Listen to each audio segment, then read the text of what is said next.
त्रेता युग में सूर्यवंश में राजा इक्ष्वाकु, दिलीप, भागीरथ, रघु और राजा हरिश्चंद्र जैसे प्रतापी राजाओं के बाद राजा दशरथ हुए। राजा दशरथ बड़े ही पराक्रमी और प्रतापी राजा थे। तीनों लोकों में उनकी कीर्ति विद्यमान थी। देवराज इंद्र उनके मित्र थे तथा उन्होंने देव और असुरों के संग्राम में देवराज इंद्र के साथ मिलकर युद्ध किया था। राजा दशरथ का साम्राज्य दिन दुगनी रात चौगुनी उन्नति पर था, लेकिन उन्हें केवल एक ही चिंता सताए जा रही थी कि उनके बाद उनके वंश का क्या होगा। राजा दशरथ की 3 पत्नियां थीं, जिनमें से सबसे बड़ी रानी कौशल्या थी, उनसे छोटी रानी कैकेयी थी तथा सबसे छोटी रानी सुमित्रा थी।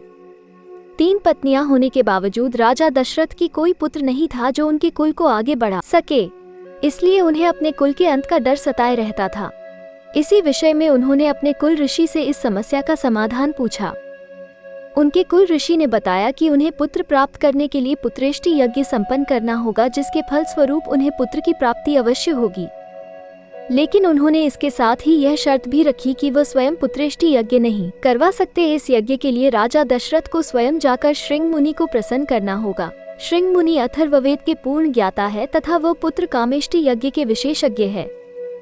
वही इस यज्ञ को संपन्न करवा सकते हैं। राजा दशरथ पैदल वन में श्रृंग मुनि के पास जाते हैं तथा उनसे आग्रह करते हैं कि संतान सुख के लिए व्याकुल हैं। कृपया करके मेरी समस्या का समाधान कीजिए।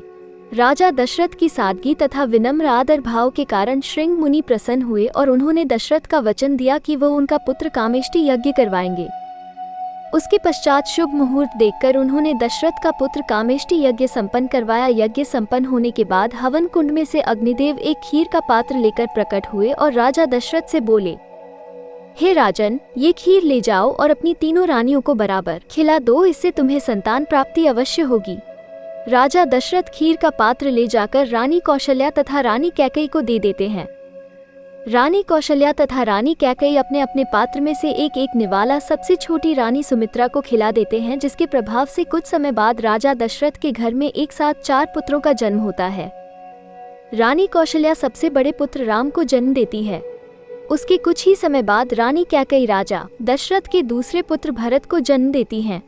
कुछ है घड़ी बीतने के पश्चात रानी सुमित्रा राजा दशरथ के तीसरे पुत्र लक्ष्मण को जन्म देती है तथा कुछ ही क्षण बाद वो दशरथ के चौथे पुत्र शत्रुघ्न को जन्म देती हैं।